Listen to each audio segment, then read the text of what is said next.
Nevada and Arizona are both considered pivotal swing states in the November elections, and both have large Latino populations that have been moving to the Republican side of the aisle steadily in big numbers.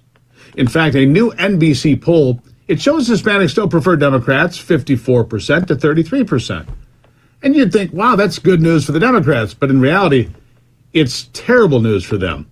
Because just a couple of years ago, in the same poll, Democrats were preferred by a 42-point margin, not the 21-point advantage they have today.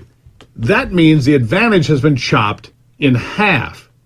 And it destroys the Democrats' theory for several years that they had demographic destiny on their side. That's what they called it, demographic destiny, which is the idea that as white conservative voters died, people like me, they would basically move in and take over forever. That was their dream. Just let the old white people die and we've got this forever. We'll put together this group and this group and this group. But I guess they forgot something important. They didn't consider that Latinos are actually people too, and not just mindless slaves to the Democrat machine. Weird, right? And that things like the economy, inflation, and the border crisis can and will influence how people like that vote. And in fact, we're seeing they will reject policies and politicians they disagree with.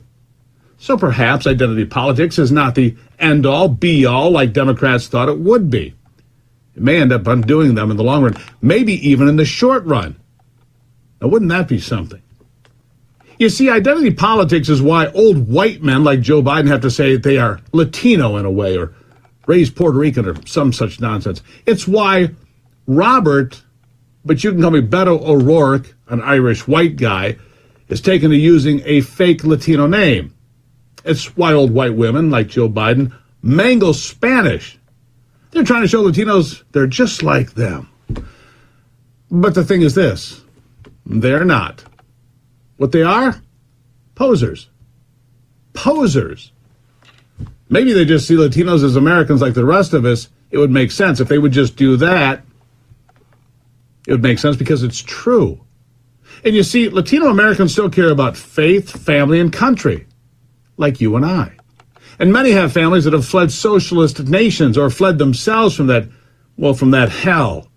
And the idea of America becoming socialist is gut-wrenching and unacceptable. And the shift in support for Democrats will mean a dramatic shift in how elections are decided. After all, in some states, Hispanic voters will represent large portions of House districts, and they have enough political power to impact those Senate races and governor's races, too.